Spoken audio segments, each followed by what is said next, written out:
In this world, those gifted with the strength to battle monsters are called raiders.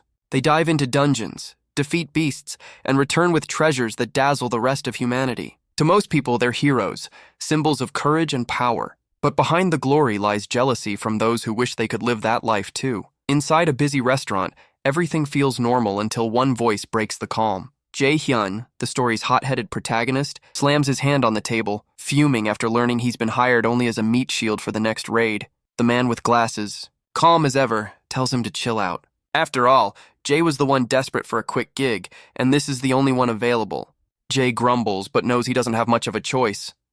He explains that the man in glasses, named Jung, works for a raider agency, linking jobless fighters with open contracts. They thought Jung was hooking him up with something good. Turns out it's a frontline death sentence against a dungeon full of undead. He's basically signing up to be the Wi-Fi connection. That breaks first during boss fights. Jae wonders why this terrible job is all that's left for him, especially when weaker raiders are landing better gigs. Jung reminds him that martial arts raiders like him aren't exactly popular anymore. Despite their flashy moves, they take longer to clear dungeons and end up injured more often. Employers prefer mages who blast monsters from a safe distance. It wasn't always this way. A decade ago, martial artists were the stars of the battlefield. But times changed. Jae sighs, realizing he missed the magic wave when he was still young. Back in high school, he scored an insane 97% aptitude to become a mage, one of the best in the nation. Yet, in one bold but stupid decision, he chose martial arts instead. He can't switch paths either. Raiders stop growing stronger after 20. His time's up. It's like realizing you invested your life savings in a MySpace comeback. Jung gently tells Jae not to be picky, reminding him this job could be his last chance to earn. He even admits he saved this spot specifically for Jae, believing in him despite everything. That hits hard. Jae was once a prodigy, someone others envied. Now he's just a D-rank fighter scraping by. With no better choice, Jae agrees to take the job. Jung beams, happy that Jae finally said yes. Before leaving, he tells Jae they'll meet tomorrow morning at 8 a.m. outside the dungeon gate. Morning arrives. Jae stands alone at the meeting point, tapping his phone impatiently. Jung still hasn't shown up. Maybe he's too busy working with higher-ranked raiders. After all, Jung-woon's an A-rank mage. He doesn't belong here babysitting someone like Jae. Moments later, his friend Manhwa appears, covered head to toe in armor. Manhwa is cheerful and loud, proudly calling himself a martial arts raider. He jokes that today's generation doesn't appreciate real warriors. They just hide in the back and throw fireballs. Jae forces a smile, but deep down he disagrees. Life as a martial artist is far from glorious when you can barely afford dinner. Being broke hits harder when your job description literally says, human shield. The two promise to grab drinks after the raid, though Jae admits he can't pay this time either. Manhwa laughs, reminding him he covered the last one too. Jae apologizes while Manhwa sighs and agrees to pay again. Some people are just too kind for their own good. Soon a man in heavy armor calls everyone to gather. The raid begins in 30 minutes. The air turns tense as nervous faces glance toward the dungeon. Jae feels the pressure too, but stays silent. He checks his phone again, but still no word from Jung. When raiders enter a dungeon, there are two things they must never forget. First, when treasure appears unexpectedly, greed can cloud the mind. Many who lose focus end up as the dungeon's next victims. As for the second rule, Jae never gets to hear it. The armored commander barks at him to stop daydreaming and get ready to move. Jae pockets his phone and sighs. If only they knew he was staring at a photo of his mom, not a girlfriend like they assumed. Mom appreciation max level, they step through the dungeon gate. Inside, mages take the backline while martial raiders charge forward. The first wave of ghouls rushes at them, grotesque and relentless. Mages chant spells, raining down fiery explosions that turn monsters into ash. Jae wonders if these mages belong to the Meteor Guild, a group that's grown famous overnight. Whoever they are, he's just glad they're strong enough to keep him alive. After a few exhausting battles, Manhwa gulps down water beside him, joking about getting too old for this. He asks if Jae picked up any loot yet. A-rank dungeons usually drop decent rewards. Jae opens his system window, but suddenly everything glitches. His head throbs in pain as strange messages appear. System reboot failed. Then another pops up. Unknown entity detected. For the first time, Jae feels true panic. A voice whispers in his mind, telling him to follow the light. He spins around and sees glowing orbs floating in the air, visible only to him. The old man nearby asks if he's okay. Jae can't explain it. His eyes stay locked on the light, curiosity overpowering fear. He swallows hard and steps toward it, promising he'll be right back, because when someone says, "Follow the mysterious glowing thing," what could possibly go wrong? After following the mysterious light for what feels like forever, Jaehyeon finds himself in an unfamiliar, eerie space. The glowing system window flickers to life, but something's wrong. A red message appears. System disabled. Status window unavailable. He tries tapping and swiping through the air, but nothing works. Another alert pops up. Partial damage detected. Rebooting in safety mode. Jay scratches his head in confusion. Since awakening at age 10, his system has never once crashed. He starts wondering if the strange voice that told him to follow the light is the reason for this glitch. The window keeps flashing errors, spamming him with failed reboot notifications. Still, he presses forward, determined to see where the light leads. The Iseer. It appeared during the year of disaster in 2011. That year, a colossal tree burst from the Pacific Ocean, stretching toward the heavens in just 9 days. The world called it Yggdrasil, the world tree. When it bloomed, chaos followed. Monsters flooded the earth, half of humanity vanished, and disease swept across nations. Just as all hope seemed lost, humans connected to divine power through the Aesir system. They became the first raiders, mankind's last defense against extinction. Now, if that divine system is malfunctioning, Jay knows the world might be in trouble again. He keeps moving until the light leads him to a glowing green door. The treasure gate. His jaw drops. These secret rooms are said to appear once in a million raids. Inside them, priceless artifacts and rare materials await, the kind that could turn a broke raider into a millionaire overnight. Heart racing, Jay steps inside. The room looks unreal, shimmering walls, soft light, and a pedestal at the center holding a single radiant object. He approaches slowly, hardly believing his luck. As his fingers brush the item, the system finally flickers back to life with a storm of alerts. System feature restored. New item discovered. View item details? Grinning wide, Jay opens the panel and nearly drops his jaw. The artifact is called Odin's Lost Eye, a mythical ranked relic said to have belonged to the god himself. Legends say Odin sacrificed this eye at Mimir's well for ultimate wisdom. The item grants rune mastery, reverse magic, and a power called absolute calculation, an X-rank ability that can analyze and dismantle any form of magic. Basically, it's the cheat code of the universe, and Jay just looted it on beginner mode. The more he reads, the more his mind spins. He could copy other people's skills, use magic without chanting, and break spells apart at will. It's the only artifact of its kind in existence. But as the glow reflects in his eyes, greed battles logic. Selling it could earn him hundreds of millions of won, enough to retire forever. He hesitates, wondering what it would feel like to use such power. But before he can decide, a warning flashes. Once equipped, item cannot be unequipped. That settles it. He's too old to master new abilities anyway. He'll keep it hidden and sell it later. Tucking the artifact away, Jay heads back toward his group. The old man from before is assuring everyone that Jay will return safely, and just like that, he does. Jay apologizes for being late, promising it won't happen again. The old man laughs and pats his chest, telling him to lighten up.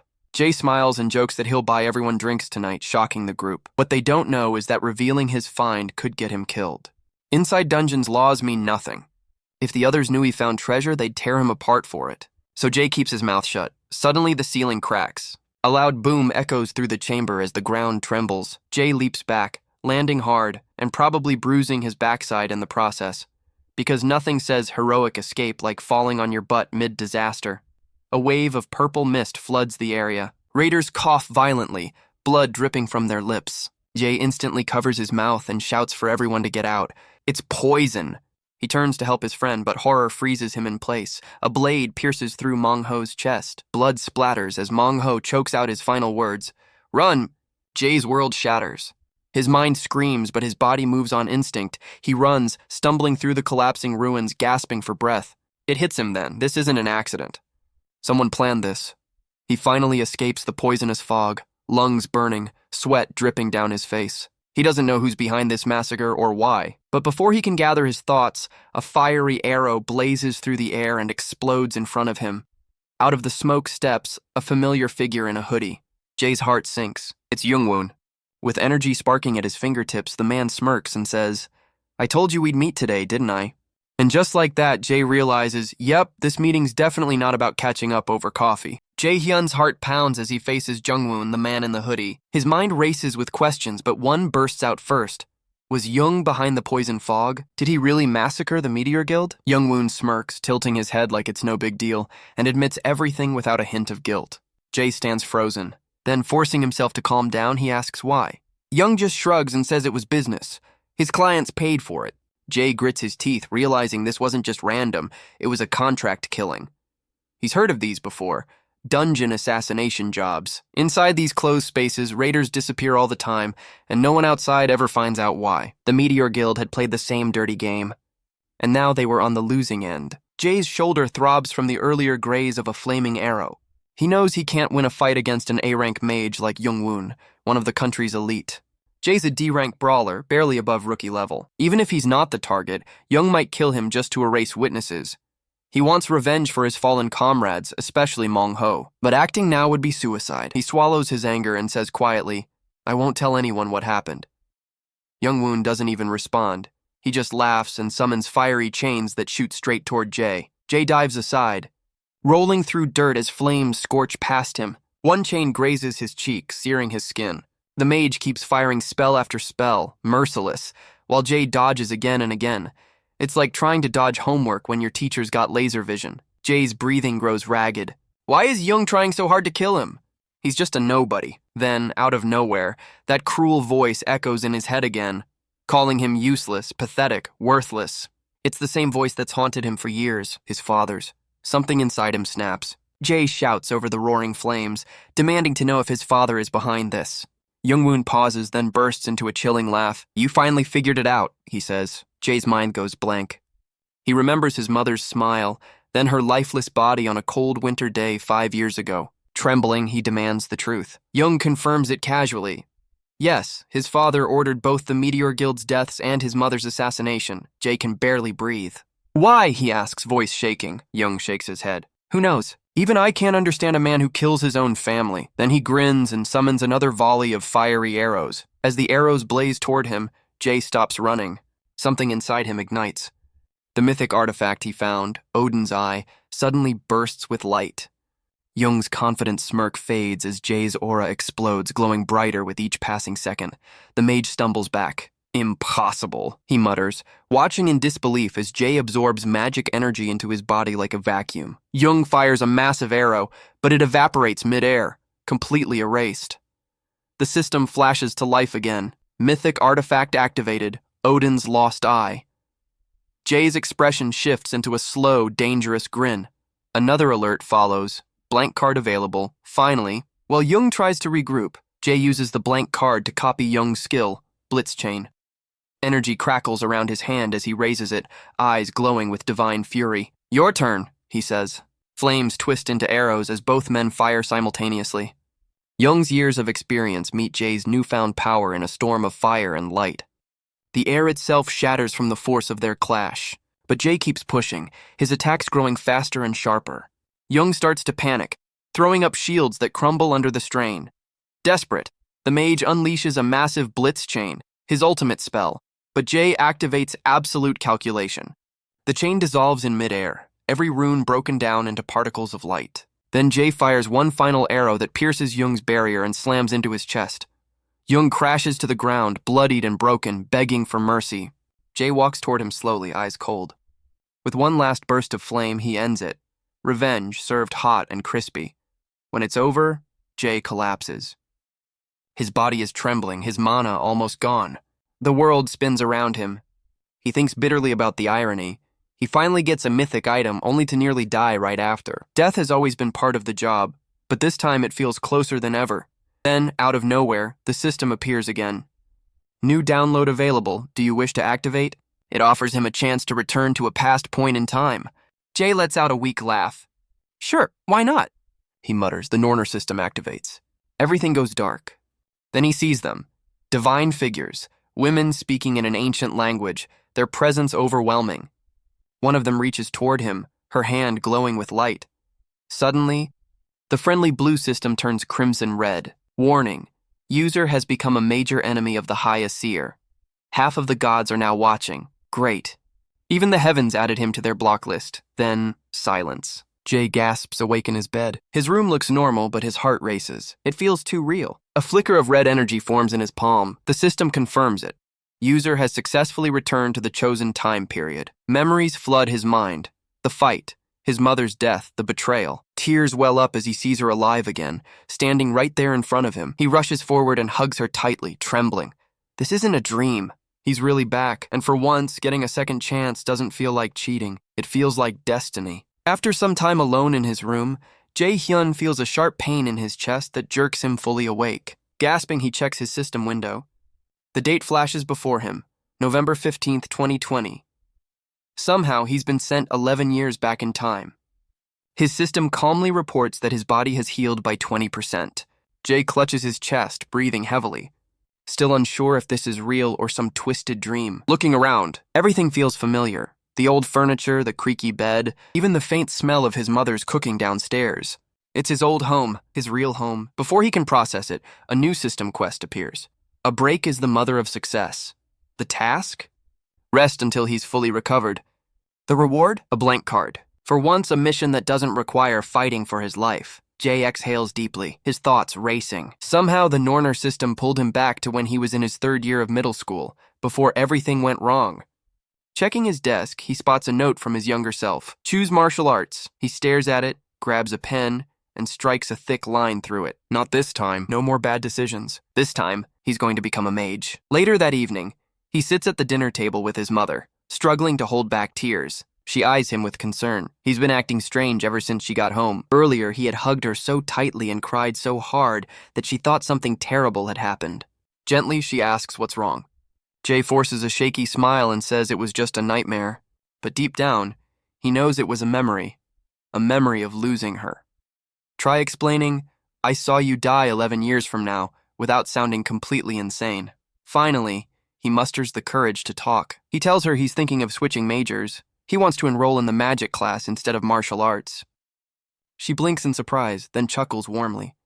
The sudden change catches her off guard, but she's happy to see him passionate again. She pats his cheek and tells him to chase what makes him happy, promising to support him no matter what. Her words hit him like sunlight after a storm. He breaks down again, hugging her tightly. Memories of his father, Min Young-ho, the A-rank raider who ruined their lives, flash before his eyes. Jay clenches his fists. He's going to become strong enough to face that man and make him pay. From that day, he starts training hard. Push-ups, sit-ups, running.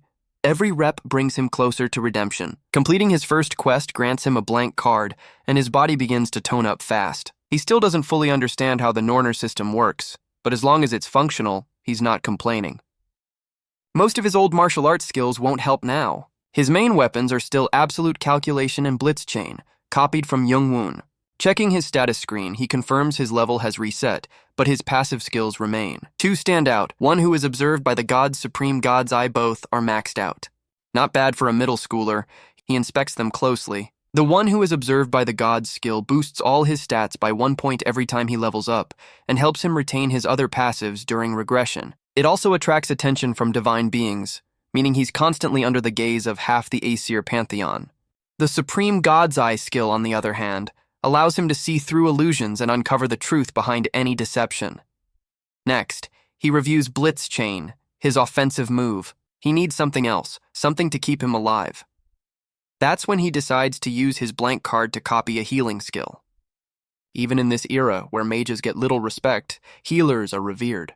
With that combination, magic offense and healing, he could easily become unstoppable, because no one talks back to the guy who can fry you and patch you up after. The only issue? Finding a healer to copy from won't be easy. They're rare, practically legendary. He vows not to waste this card like last time. Who knows how many more the system will give him? Just then, his phone rings. Seeing the name on the screen makes his eyes widen. Kim Yoo-jun, his childhood friend. The one who shared his dreams of entering Mills Academy. The one who, in his previous life, died in his arms. Not this time. He opens her message. She's inviting him to a seminar hosted by Saint Tess Yuyongan, a legendary mage known for her mastery of sacrifice magic. Jay grins for the first time since waking up. This could be the perfect opportunity to change everything. Without hesitation, he grabs his hoodie, tells his mom he'll be back soon, and rushes out the door. He texts Yoo-jun that he's on his way. Meanwhile, across the city, a luxurious Rolls-Royce speeds through traffic. Inside sits Saint Tess Yuyongan, serene yet exhausted, her manager reading her schedule aloud. He worries aloud she's been pushing herself too hard. Tess gives a faint smile and says she's fine, though her voice trembles slightly. She knows the truth. Her magic of sacrifice is slowly draining. Her manager glances at her with concern. If only we had a healer as strong as you, he mutters. Tess looks out the window at the glowing skyline, silent, as if she already knows her time is running short.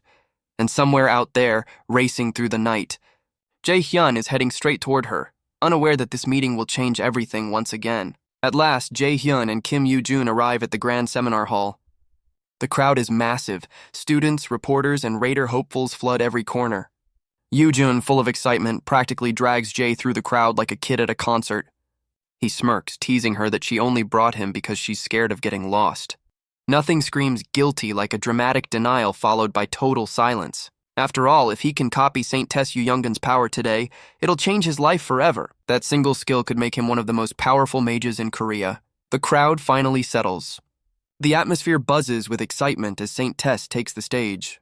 She's not just a healer, she's the guild master of Lotus. Her presence alone commands respect, and when she smiles, the audience erupts into cheers. As she begins to speak, Jay's mind races.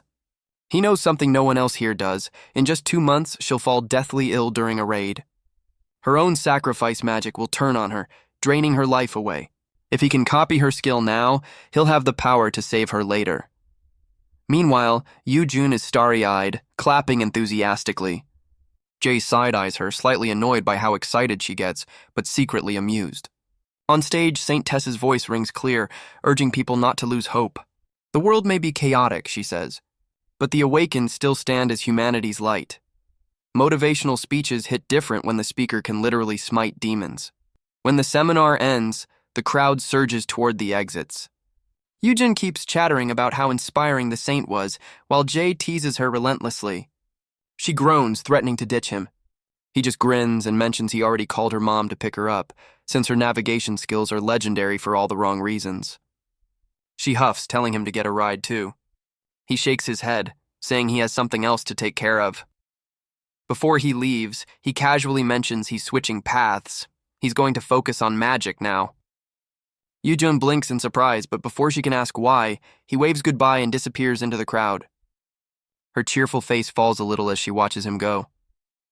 Outside, Jay scans the parking lot and spots St. Tess's car. A sleek, black luxury ride surrounded by security and her manager. He approaches calmly, but the manager blocks his way, exasperated. "No fan visits right now," the man says sharply. "Please respect her privacy." Jay doesn't back down. He says he's here to see Director Yoo Youngun herself. The manager sighs, muttering about obsessive fans, and warns him again to leave. That's when Jay drops the bomb. He knows about her incurable illness and claims he can cure it. The manager's eyes widen. In an instant, he grabs Jay by the collar. "Who told you that?" he shouts, ready to drag him away. Jay stays calm, gesturing to the curious onlookers nearby. "You might want to lower your voice."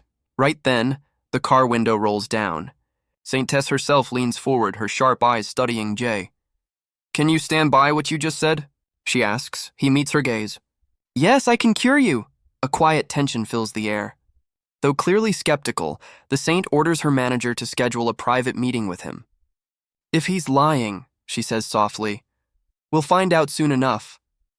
Later, in a secluded room, she sits across from Jay, elegant, composed, but with a wary glint in her eyes. "How do you know about my condition?"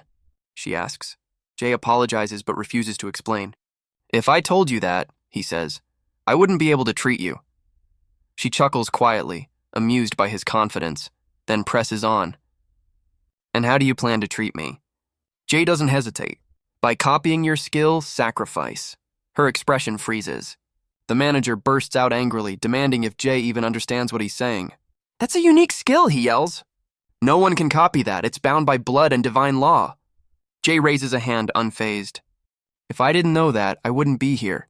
The saint gestures for her manager to calm down. Her curiosity outweighs her doubt now.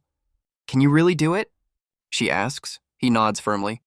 She sighs, admitting that her skill is indeed killing her. Every time she heals others, her own life force fades. Worse, she can't use her power on herself. The gods demand a sacrifice each time. It's deadly. Finally, she grants permission. Her body begins to glow faintly as her divine energy fills the air. Then the system pings. "New skill detected. Sacrifice. Would you like to register this ability to the blank card? Jae grins. Yes, in an instant, energy floods his body. A surge of light forms in his palm, the same aura as hers. Both the saint and her manager stare in stunned disbelief. Jae just looks at the glowing energy in his hand and smiles. He's done it. He copied one of the rarest skills in existence. Some people collect trophies. Jae just collects god-tier hacks. Now that he has the power he came for, it's time to negotiate, and maybe, just maybe, save the woman who once saved the world. But first, let's check the stats of this skill. The first benefit is that it creates a wave of healing to heal 0 or 34, 11, 040 multiple allies and removes debuffs. Secondly, when used on undead monsters, it transforms into the attack skill Wawi 3, Chapter 17 to 200 called Judgment of Light. Lastly, since the skill was copied using a blank card, War 34 by 22.399, there are no inherited penalties whatsoever. So then the lady asks what he would want from her guild while she Arwo 34, 28.2 and 40 outwardly states this. But inwardly, she feels confident that dealing with this middle schooler will be a breeze. 34,000, especially since she's the representative of the Lotus Guild. The boy gets straight to the point, asking her to sponsor him. The lady chuckles Runonti 440,800 asking if he wants her sponsorship just to help him grow as a raider. Without hesitation, he confirms this, explaining 0 per 34, 46, 60 that it's his big dream and that he needs the resources, connections, and support that come with sponsorship to 034, 52, 320 become stronger. Impressed by his determination and skills, the lady readily agrees to sponsor him. But she 34, 58,000 places a condition. As soon as our hero hears this, he's quite amazed to see that even though she's not in a stronger 35, 03.180 position to negotiate, she remains bold in her stance. The lady reveals that her disease is a personal problem and has a 35, 9, 80, nothing to do with the Lotus Guild. What our hero wants is not entirely in her hands. He's asking for the support of Yurzao date 35, 15, 440, the entire guild, which doesn't have any reason to favor him. Our hero tells her to lay out her conditions. If they make Uro 0 35 21.359 sense to him, he'll decide whether or not to shake hands with her. His mind races with all kinds of possibilities. 035 on 26.880 she might be plotting. But she surprises him by simply asking if he can join the Lotus Guild. The boy immediately asks if 00 35 33 040 she's serious about recruiting him. The lady then lists several reasons for recruiting him. Firstly, he uncovered 035 39.119. The classified information about the representative of the Lotus Guild's disease, which only a few knew about, to more 35 44 and 400, showcasing exceptional information gathering abilities. Secondly, he flawlessly copied her sacrifice skill. 4 to 50 720, something she's never seen before. And she's curious to see if there's anyone else like him in the world who can do the same. The boy feels awkward hearing War 35 at 59 this, knowing he can't tell her he only knew about her disease because he regressed in time, and he can only copy Row 36.02 960 skills thanks to his cheat system. The lady then leans in uncomfortably close to him and states the third reason for Waziru Saro 36.008 20, recruiting him into the guild, which is that despite being a middle schooler, our boy didn't even flinch when facing Uzuro 36 13.520 off against the representative of the Lotus Guild, and she likes his guts he just showcased. In his past, the Lotus of 36, 19,359, guild collapsed soon after her death. Now that she's here, he's pretty sure joining the guild would level him up Sarium 36 24.640 quickly, but he wonders how they can contract since he's a minor and contracting with underage people is Brew the year 36, 30,000 illegal. With a smile, the lady reminds him about the right of priority negotiation. It turns out our hero does Ruro 36 know about it. The right of priority negotiation is a guild's privilege to support the growth of a raider trainee 00 36 41 359 who hasn't yet reached adulthood. Once they come of age, that guild has the right to make a contract with the trainee before any other guild can. Jun 036 48 800 never thought he'd be using a perk like this. The lady seems to have taken a liking to our hero, and the boy sits up from his seat saying he'll heal her 036 59 Tau 280 right away. Though her offer is a no-brainer, he decides to focus on the treatment first before finally accepting 37,960 her terms. While he stands right over her head, the manager doesn't seem thrilled about our hero healing her. 37 to 10, 160. Although he no longer doubts our boy after witnessing his powers firsthand, he's still cautious, fearing our hero 37,16,000 might use something cursed or shady, especially since even top doctors failed to cure her. Shortly after, the lady Raw 3721, 839 feels magically healed. Sensing the changes inside her, the manager is in absolute shock and amazement. He wastes 03728, 240. No time bowing his head before our hero, apologizing with utmost respect for ever doubting him. Our hero just shrugged it 3734, 320 off, saying it was understandable to doubt a kid's words, but the manager kept on apologizing, feeling bad for his 3739, 839. Rude behavior earlier. Jaehyeon tells the lady that everything's done and she can move around freely now. As soon as she point 3746 160 stands up, she walks to the window and uses her magic to light up the whole room. Tears fill her eyes as she 440 realizes her symptoms are completely gone. She expresses her gratitude for this miracle and asks if he'll face any 3757.40 penalties for healing her, but we know penalties don't apply to his copied skill. My guy assures her with a smile 382.720 that she can repay him when the time comes, and the lady gladly agrees. She then brings out her card and tells him 038,007.920 to think about the offer. She promises to do her best to make sure it works out in his favor. The boy then tells them 0.3813.760 there's something he wants to ask. The next day, the manager escorts him to a low-ranked dungeon owned by the Lotus Guild. Sure, they've got all the essentials ready for him, and even loans him some spare gear meant for guild members. But 38 to 3800, the manager warns him going alone into the dungeon could be risky, asking why he insists on soloing it.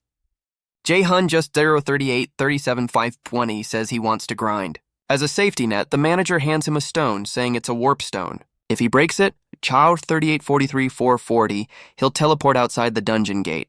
It's a little thanks for how he treated the lady, and the boy happily takes it. He proceeds to enter the dungeon, and as soon as he steps inside, he is sure that it's just an E-rank dungeon. Not 038, 55, 280, something to worry about. The manager urges him to warp out quickly if danger appears, to which he nods in assurance. 39-01, 040, deep inside, though he suddenly finds his mouth covered by unexpected hands, and the system indicates he's now in Z039-06-400 Helheim's Field of the Dead. The scene transitions to the director, Jung, in office. There we see the lady deep in 039-12-240 thought regarding our hero. She's concerned that even in an E-rank dungeon, a newcomer clearing it alone is 39-17.599, nearly impossible, regardless of how skilled they are. However, she can tell this kid isn't your average Joe. Ha39-24,000 didn't just pick this gate on a whim, so she grins and decides to see where he's going with this. Suddenly, there's 039-29.040 knock on the door, and after getting permission from the director, a lady enters. The director asks about the 039-34-1160 matter she requested updates on, and the other lady hands her the files explaining it's our hero's profile. 039-39.599. The director flips through the pages. She's shocked to read that he aspires to be a martial artist, which makes no 39-45.040 sense to her considering his magical capabilities. A heavy silence falls over the room as the lady who brought the 3950.400 reports also has no clue how someone can be so talented, but she assures the directory that the reports are accurate for 3956.40 unless there are not any mechanical errors. Taking a peek ourselves, we see that our guy's aptitude for magic is at 040-02-320, 97%. Shortly after, the director calls his manager, Appa, and instructs him to call her immediately once our hero is 040-09-200 out of the dungeon. She's eager to witness our hero's talents with her own eyes. Meanwhile, our boy finds himself through report team 80 falling into the unknown realm known as the Field of the Dead, hitting his ass on the ground hard upon landing. As Hero 40-25-60 looks around, he realizes he's in a graveyard and struggles to stand up, coughing harshly. Before he can make 40-26-160, Sense of his surroundings, an undead creature appears. Wasting no time, it aims its bow at our hero and shoots an Euro 40-32-160 arrow at him. Reacting too slowly, he ends up with a nasty cut across his face. Another monster appears, ready to Su-38-320 strike our hero down. He's unsure if it's laced with paralysis poison, which annoys him greatly. He quickly heals 400 himself, using his fancy sacrifice skill. Suddenly, more zombies emerge, and he finds himself surrounded by black souls 40-51-119 hovering above in the air. They immediately start attacking and shooting at him. But this time, Jaehyeon grabs an Euro 40-56-960 arrow with his bare hands and breaks it by clenching his fist, thoroughly annoyed by their pesky attempts. Jaehyeon ditched her again, despite knowing she gets lost faster than Wi-Fi at a campsite. His sudden change of behavior confuses her. The same guy who once avoided crowds now disappears without warning and switches to the magic class overnight. She stares at her phone, typing a furious message, demanding to know what's gotten into him. Somewhere, Jae's phone vibrates under 20 layers of danger. Deep inside the dungeon, Jaehyeon faces a new nightmare. Ghosts. Not your average moaning kind either. These ones move in perfect formation like spectral soldiers. He grips a Lotus Guild forged staff, the last good thing standing between him and an afterlife subscription. Jae smirks. Perfect place for a training montage. He raises his staff, activating the sacrifice skill from Goddess Nora. When unleashed on the undead, it transforms into the Radiant Judgment of Light, a divine AoE blast that turns zombies into toast. A shrieking wraith lunges at him, but Jae smacks it so hard with his wand that it cartwheels through the air. Never underestimate the power of a well-timed bonk. He follows with Blitzfire, obliterating the creature and earning a sweet plus 70 XP. One by one, the undead crumble, each defeat widening his grin. Then another enemy fires an arrow. Jae ducks, closes the gap, and swings, only to feel his wand snap in half. He freezes. A mage who fights like a brawler. Not ideal. Refusing to panic, Jae channels his mana again. The Judgment of Light crashes down like holy fire, burning every monster to cinders. The battle ends in silence, his health bar barely hanging on. He gulps a healing potion and slumps against the wall, panting. Lesson learned. Overconfidence nearly got him killed. You know it's bad when even your EXP bar is judging you. The smoky air clears. Jae decides to warp out using his teleportation stone, but before he can, a suffocating aura blankets the dungeon. His instincts scream danger. He turns and sees nothing. Then, invisible pressure crushes his throat. He jams the broken wand into his thigh, forcing himself not to scream. Pain floods his body, but it keeps him focused. From the shadows, something grotesque crawls into view, a massive entity cloaked in darkness, its eyes glowing like twin voids. The system window flashes. Warning, dungeon boss, nightshade detected. Recommendation, escape immediately. He reaches for the warp stone, but a blur of motion sends him flying into a wall. His ribs crack, blood spills, and the stone clatters out of reach. His HP plummets. Another alert blinks red. Use healing item immediately. Too late. The monster rears for another strike, but then it freezes midair. Jae stares, stunned. The oppressive aura fades, replaced by a voice, soft yet commanding. From the mist steps a woman bathed in light and shadow, her presence both angelic and terrifying. She raises a hand. Do not harm him. The monster collapses motionless. The woman turns her glowing eyes toward Jae. You are here because I brought you, she says calmly. You are the adversary. Jae's breath catches. Half angel, half demon, the divine figure watches him with an unreadable smile. Because apparently, dying wasn't dramatic enough. Now he's the chosen enemy of the gods. Confusion clouds Jaehyun's mind as he stares at the mysterious woman before him. Her gaze is sharp, cold, and impossibly ancient. She tilts her head, almost disappointed, and murmurs that he was supposed to easily defeat this monster. Clearly, she expected more from him. To her, he looks like an ordinary boy. Decent mana, moderate strength, nothing special. She questions why Loki of all beings would choose him to stand against the mighty Aesir gods. Jae can barely focus, his vision fading as blood seeps from his wounds. But deep down he refuses to die here. Not after being given a second chance to rewrite everything. His eyes burn with determination.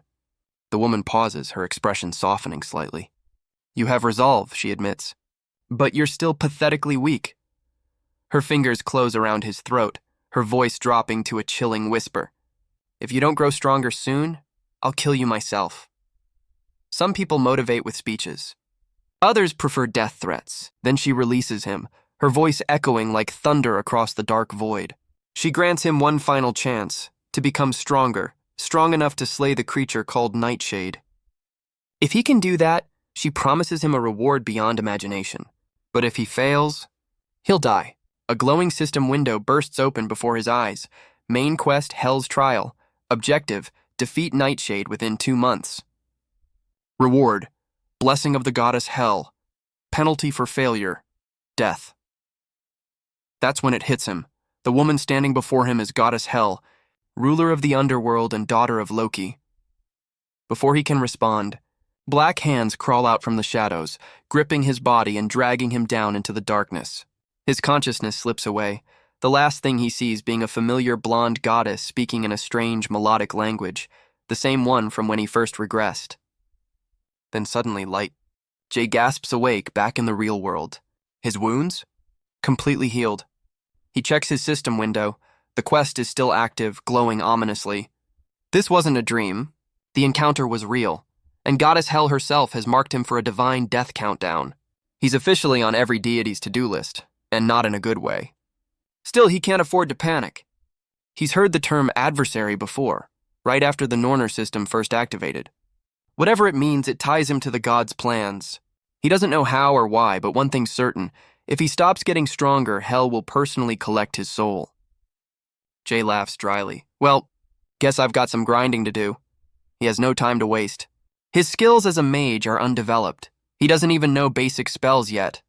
But if he's going to survive, he'll need to learn fast. Just then, his phone buzzes. It's a message from Director Yu Yongun. She wants him to visit tomorrow to finalize a contract. Jay smirks. Perfect timing. Because nothing says new life goals like signing a deal with the woman whose power you just stole. The next day arrives. Jay steps into the glittering headquarters of the Lotus Flower Guild, a place overflowing with magical energy and prestige. As he walks through its ornate halls, the staff treat him with unusual respect. And he knows why. His mage aptitude score of 97% has probably set off every sensor in the building. Finally, the manager leads him into a sunlit office. And there she is, Saint Tess Yu Yongun, radiant as ever, her golden hair glinting like firelight. Despite her calm smile, there's something commanding in her presence, grace mixed with quiet power. Jay's lips curl into a faint, confident smile.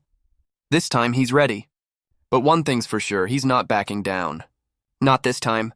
Jay and the Saint greet each other warmly, the air buzzing with unspoken tension and curiosity. She wastes no time getting down to business, explaining the terms of his potential contract with the Lotus Guild, and they're nothing short of incredible. He'll receive a generous living stipend, access to an endless supply of B-rank items that can be replaced at no cost, and a cut of raid profits based on contribution. Jay's jaw almost drops. These are benefits reserved for elite A-rank raiders, not rookie mages. Before signing, he raises one condition. The Saint leans forward, intrigued, and encourages him to speak freely. Jay explains that he's only been a mage for about a month, and though his talent is exceptional, his experience is non-existent. So, he requests to be personally trained by the director herself. The manager nearly chokes on air, staring at Jay like he just challenged the Queen of England to a sparring match. Who dares to make such a demand of the Saint Yu Yongun? But Jay stands calm, waiting for her response. She chuckles softly, finding his boldness amusing. Very well, she says. I accept your condition. Jay grins and thanks her sincerely. The Saint teases him, saying she's already got her eye on his potential and expects great things. Show me what you can do, she adds playfully. Let's see that talent of yours. Translation, impress me, or this contract's going straight to the recycling bin. Jay had expected this. It's exactly why he came prepared. He asks how she wants him to demonstrate his abilities. Without hesitation, she snaps her fingers. A surge of blue energy swirls behind her, condensing into a glowing mana cube. Step inside, she says calmly. Jay blinks. You're serious? She smiles. A real talent should be able to handle this much. He's stunned. The mana cube is a test designed for high-ranking mages, B rank and above. Only about 7% of awakened mages can even survive it. The rest end up fainting, vomiting, or worse. Jay raises an eyebrow. You trying to scare me off? She shakes her head. Even if you fail, it won't affect our deal. But I need to see where you stand. Nothing says welcome to the team like a test that can kill you. Jay exhales slowly, then nods. All right, let's do it. The Saints manager frowns, clearly uneasy. Director, even seasoned raiders struggle with this test, he warns. But she waves him off, eyes sparkling with confidence. He's not like the others. I can feel it. At her signal, the cube begins to hum, glowing brighter. The air trembles as Jay steps closer. He hesitates for just a moment before plunging inside. Immediately, the world around him twists. He feels weightless, as if floating in a vast ocean of raw mana. Energy surges around him like waves, thick and heavy enough to crush an ordinary human. Yet somehow he can breathe. His fears of suffocating inside vanish, replaced by focus. He knows what he has to do. Find the exit door hidden somewhere within the mana storm. That's the only way to escape the cube. He takes a deep breath and starts searching, because apparently magic aptitude tests now come with built-in escape rooms. Outside, the manager paces nervously. How long does this usually take? He asks. The saint watches calmly, arms crossed. The record is 40 minutes, she says. That's the fastest anyone's ever escaped. The manager grimaces. So he'll either break that record Or die trying, the saint smiles faintly. I'm betting on the record. Meanwhile, inside the cube, Jay senses something different. A faint pulse, like a heartbeat echoing through the currents of magic. Following the sensation, he spots it. A crystal buried deep within the swirling energy, glowing brighter than everything else. Its presence feels alive, ancient, and immensely powerful, like it holds the essence of the entire cube itself. Jay approaches cautiously, reaching out with his mana senses.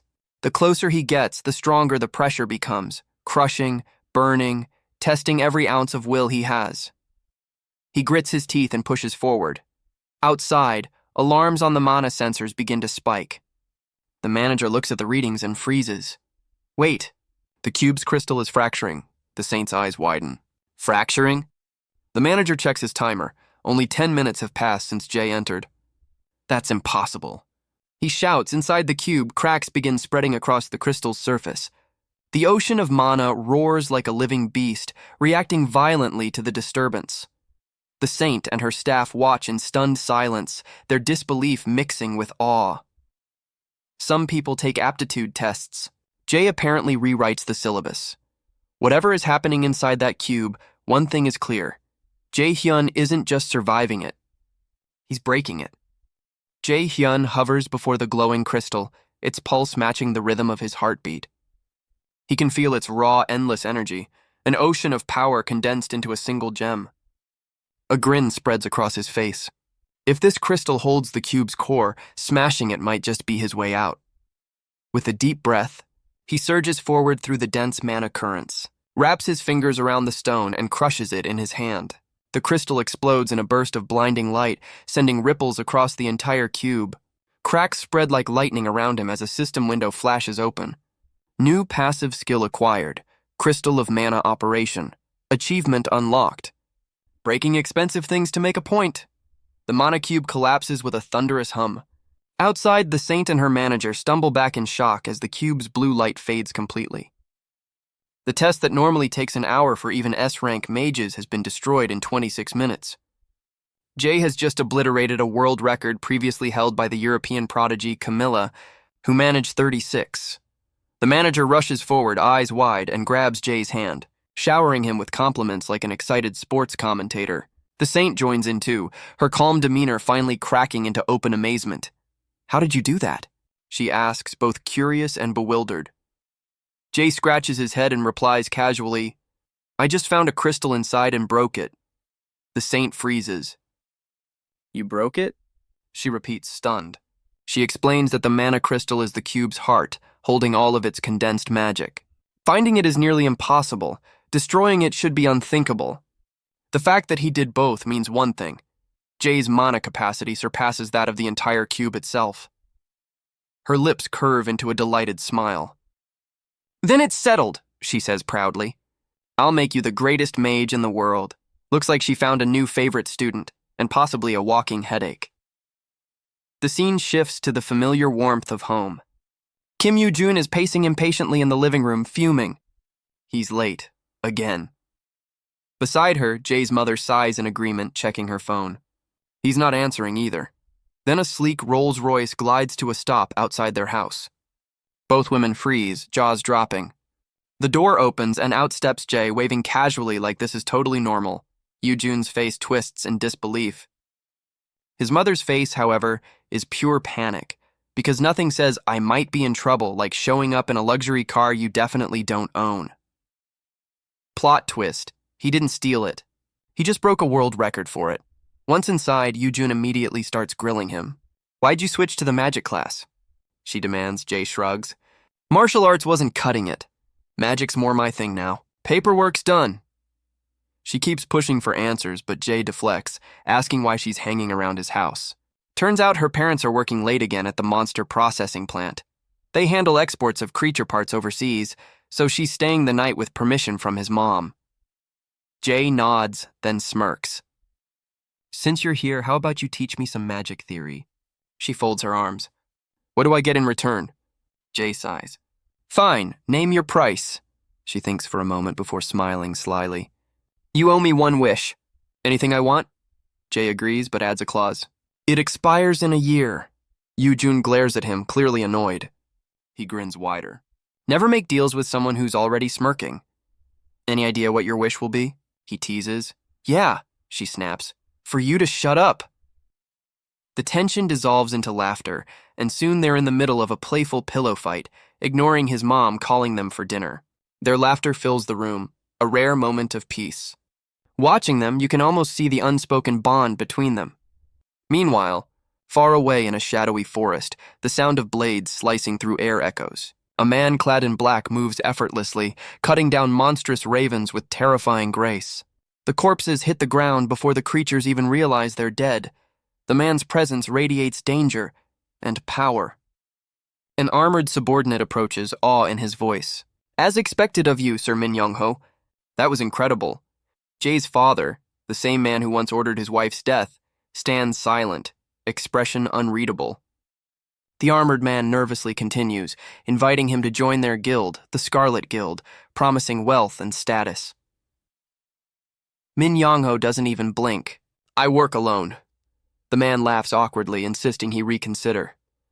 But the black-clad raider raises his hand, summoning eerie black chains that slither and crackle with dark energy. His cold voice cuts through the air. Humans are greedy, always begging for more. Then, just as suddenly as he appeared, he vanishes into the mist, leaving the armored man trembling, muttering about how terrifyingly young and powerful Jae's father looks. Let's skip the theory, she says. Show me what you got. Jae hesitates, thinking this might be a trick. But one look at her smirk tells him she's serious.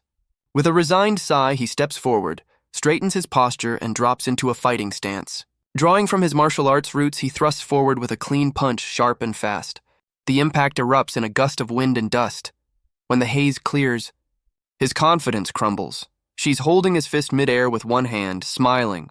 Somewhere, Jae's ego files for early retirement. He stumbles back, wide-eyed. She's a healer, yet she just tanked a full-force strike like it was a casual handshake. The boy gulps, realizing she's not just strong, she's S-rank strong. The saint studies his form like a teacher correcting homework. You're too close. Mages don't rush in, they control the field. She explains the balance between the two disciplines. Martial artists strike up close, while mages weaken enemies from afar. You, on the other hand, she says, raising a brow, fight like you're still punching ghosts. Before Jae can defend himself, she announces, My turn. When your teacher says that, it's already too late. Blue energy swirls at her fingertips, condensing into a piercing beam that screams across the room. Jae dives and rolls to the side, heart pounding. She laughs. Your move. Without hesitation, he unleashes Blitz Chain, hurling lightning arrows that crash into her barrier with a booming explosion. Smoke fills the room. He catches his breath. Maybe that did something. But when the air clears, she's standing there, completely unharmed, not even a speck of ash on her coat. An A-rank skill? She muses, impressed. But what's the point if you can't land it?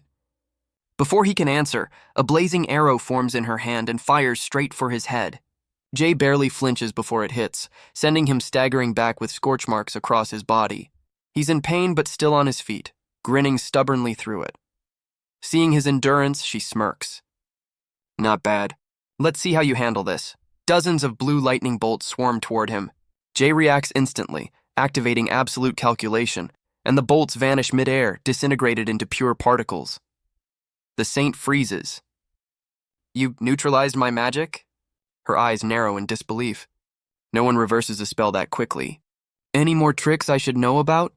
Jay wipes a bit of blood from his lip and grins. Why don't you find out? The floor beneath her crackles violently. A massive burst of energy surges upward, slamming into her. She blocks with her hand, her arm trembling from the impact. Shock flickers across her face. How did he cast that instantly with no chant? She studies him, intrigued. Meanwhile, Jay's mana burns out fast. Sweat drips down his forehead as his power flickers. You're a monster, he pants. Compliments were given. Bones were almost broken. Progress was made. The saint chuckles, strolling toward him with the easy confidence of someone who's never lost. You've got talent, she admits, but you're still too green. Before he can blink, she sweeps his leg, catches his shoulder, and slams him to the ground in one fluid motion. The air rushes out of his lungs as he stares up in disbelief. How did you? She smiles faintly.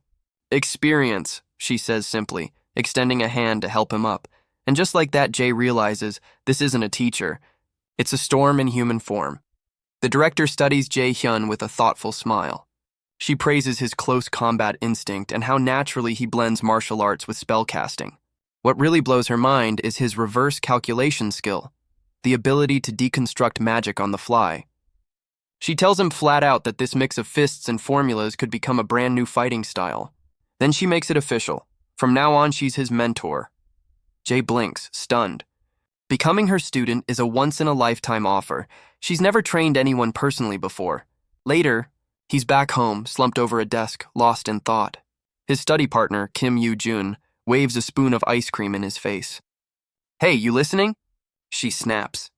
He sighs and nods. Apparently, she's been devouring tubs of the stuff since she arrived, paid for, of course, with his tuition fee. He eyes the empty cups. Not full yet? She grins. I could eat this all day. Now focus. As she drills him on magical theory, the system window dings again. Magic knowledge plus 5%.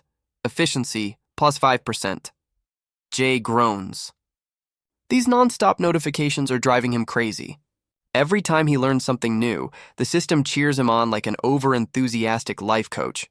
Yoo-jun frowns, noticing how fast he's improving. In just 2 days, he's mastered what most people need months for. She pouts, demanding he call her teacher. He rolls his eyes, but finally gives in, mumbling the word just to shut her up. She crosses her arms, clearly jealous. At this rate, you'll pass me soon.